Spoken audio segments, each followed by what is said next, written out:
Are you ready for some spring? Meteorological spring, that is. I'm Don Paul. Welcome to my podcast, Don Paul's Bits o' Blather on weather, climate, and this time around, the beginning of meteorological spring.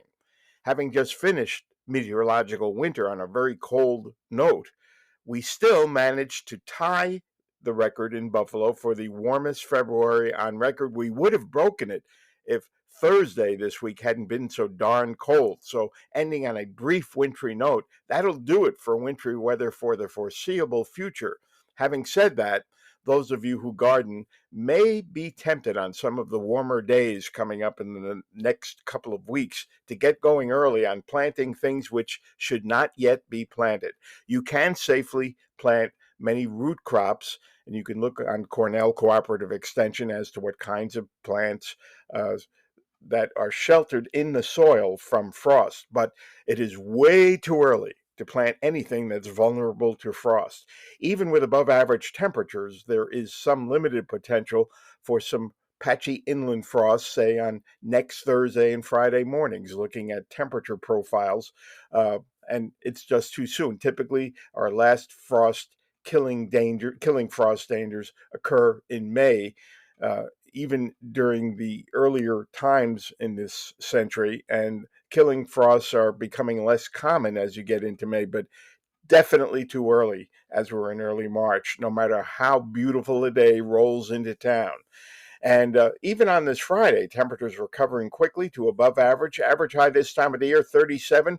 We should make it to the low 50s by mid Friday afternoon, and the upper 40s to low 50s on a mostly cloudy Saturday. There could be a few sprinkle esque, very light showers here and there toward Saturday morning and during Saturday, but most of the day will be dry. And Sunday, temperatures should be reaching the upper 50s, way above average, and it should be basically dry, but not too much sunshine.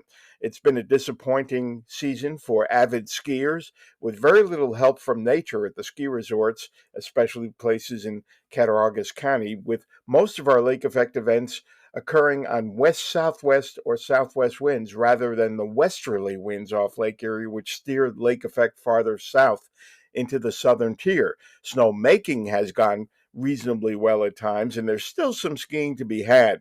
But this is going to be a tough weekend, and you may want to check that Western New York ski report link online to see what slopes are open at places like Holiday Valley.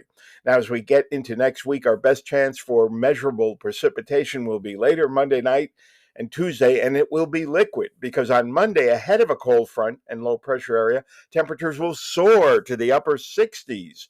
And then we'll be cooling back possibly to the upper 40s by Wednesday, but that's still well above average. So not too much kvetching on that, and then recovering back into the 50s late next week.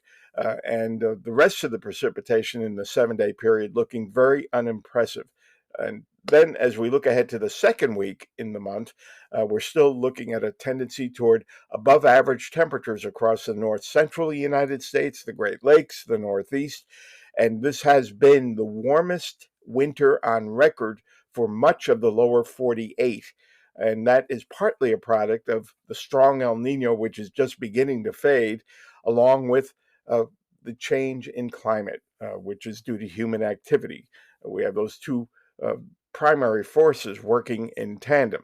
Now, you should know, if you're a gardener, that soil temperatures are going to be warming more rapidly than usual because there is no snow cover or won't be any by the time we get into the weekend, which means root plantings should do pretty well.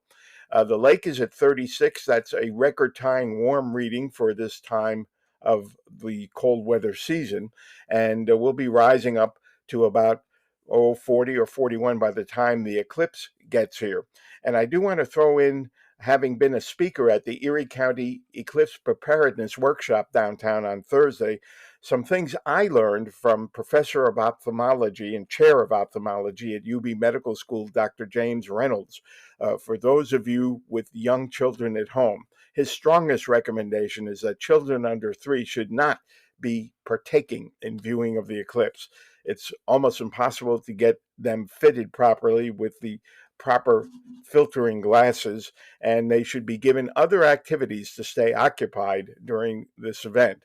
He also advises strongly against trying to see the eclipse through binoculars or telescopes unless you have had them fitted with specially made filters for binoculars and telescopes.